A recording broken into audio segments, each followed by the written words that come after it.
Thank you, Mr Speaker. It's an absolute pleasure to stand and speak on the Imprest Supply and Appropriation Bill. We just heard from that prior speaker, and it just points out the problems that the Labor Party has. That prior speaker sits on the front bench of the Labor Party, and you'd think they would know something about basic economics. What we heard from that speaker is that in Nelson, apparently everyone doesn't like bikes, and no one wants to use a cycleway.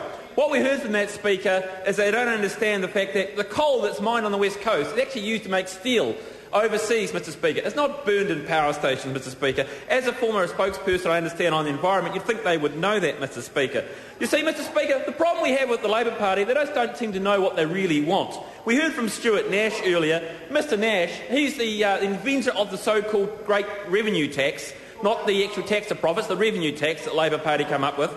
We don't have a plan. Well, I can tell you, Mr Speaker, we have a wonderful plan. It's about getting our debt under control. It's about investing in our future. It's about investing in Canterbury, which has been broken, as my colleague Amy Adams pointed out and Rahui Kartane pointed out. It's about jobs, Mr Speaker, and putting in place 170,000 new jobs across this city. And I'll tell you, Mr Speaker, I was in Christchurch on Saturday and I picked up the Christchurch Press. And in the jobs section of the Christchurch Press there were 22 pages of jobs, Mr Speaker. 22 pages. Do you know how many pages of jobs there were in the Dominion Post, Mr Speaker?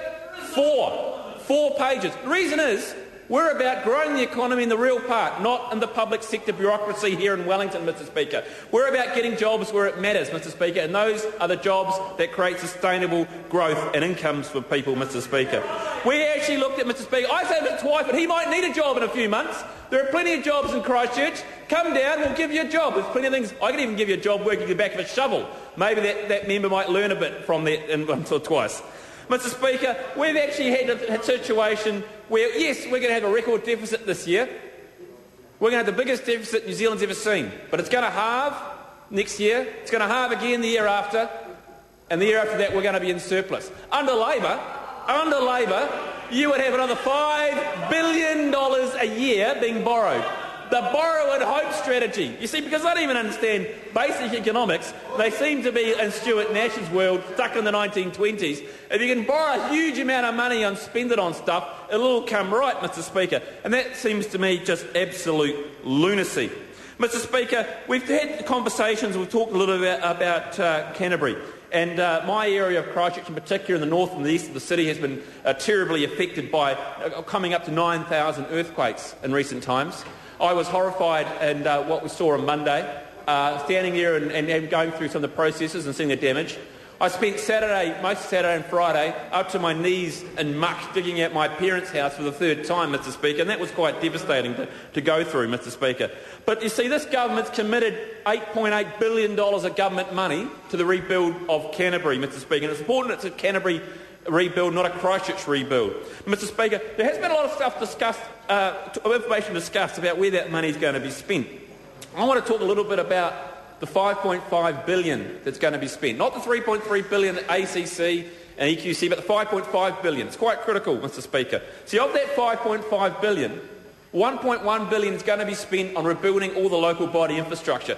That's the roads, the power supply and the water supplies that provide the infrastructure to everybody's homes. I was very happy yesterday, Mr Speaker, that the water supply in Christchurch became drinkable for the first time again in over a week, Mr Speaker. That was a very good step forward, and the fact that we couldn't drink our water for a week, it was actually a hard and difficult thing for us to go through, Mr Speaker. But the water supply is back on, but it is critically damaged and needs a lot of work. Our sewer systems are critically damaged and need millions spent on them, Mr Speaker. Maybe hundreds of millions, I don't know. But from last accounts, there's about 20,000 homes still in Christchurch that can't flush their toilets, Mr Speaker. So the government is putting a significant amount of money in the budget to allow that to be fixed. And I think that's a good thing, Mr Speaker. Mr Speaker, in addition, there are many broken schools in Christchurch.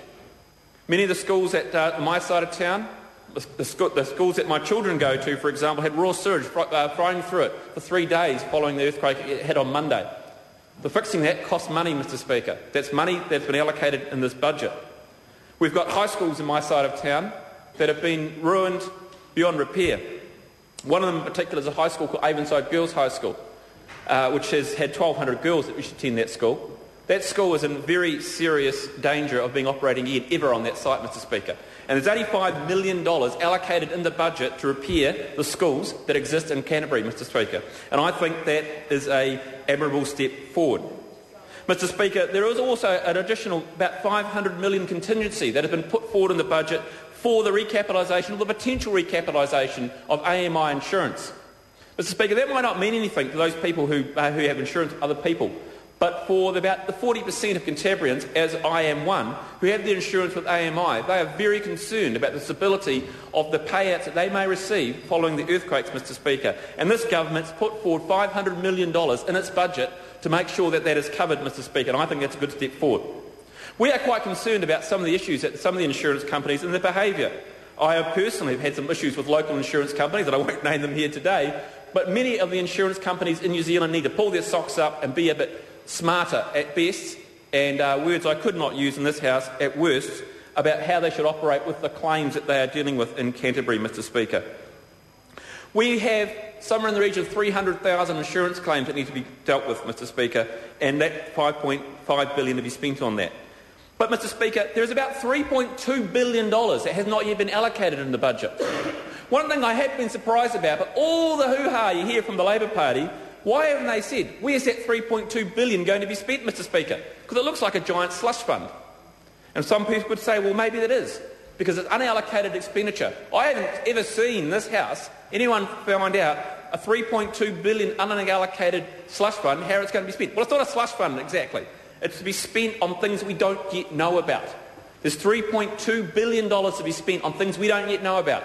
Some of that is to be spent on remediating buildings and properties over and above the requirements of EQC. So EQC had $3.3 billion, but there's another $3.2 billion that exists in the budget numbers to spend on remediating land over and above EQC requirements. So I say to the people who might be listening tonight or today in Christchurch, there's plenty of money there to make sure your homes and your properties are repaired. The government has allocated sufficient funds to make sure that you and your loved ones are safe and you are properly repaired and brought back to where you were, Mr Speaker. Mr Speaker, I want to now talk a little bit about something else, something a bit different. The incompetence of the Labour Party. You see, in the last week, we've had voodoo economics talking about how they're going to fund things. They've talked about our tax cuts and said how outrageous they are. Well, see, they don't seem to remember it wasn't just a drop in income taxes that resulted, Mr Speaker. We also put up the taxes on those dodgy property developers and speculators that exist in the place. They seem to forget that. Those property speculators are now paying hundreds of millions of dollars extra that under Labor we're getting away scot-free.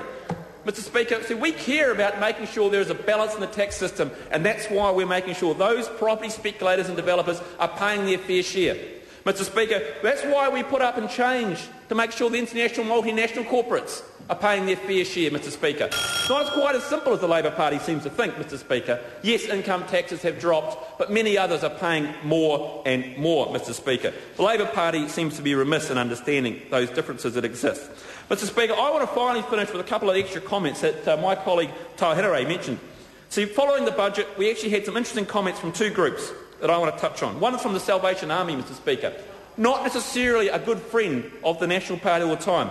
But they said, and this is Major Campbell Roberts said, we're relieved that the government hasn't taken the opportunity to prune social welfare. It shows a centre-right government can be fiscally prudent without gutting welfare, Mr Speaker. And that is the nature of a National Party government. Age-concerned National President Liz Baxenden said, older people are especially concerned about health care, and this sector appears to have done well in this year's budget. Minister Tony Ryle is committed to growing our public health services, and we welcome that assurance, Mr Speaker, because this government is investing more in those things that matter and not in those things that don't, Mr Speaker, and that has to be welcomed. And the people of New Zealand, given the polls that we're seeing, are wholly welcoming that up and down the country, Mr Speaker, and that's got to be a good thing. Thank you very much. Cool. I just have... There's a little bit of confusion here about who speaks next, but I'll call Michael Woodhouse until we have this resolved. This call goes to Michael Woodhouse.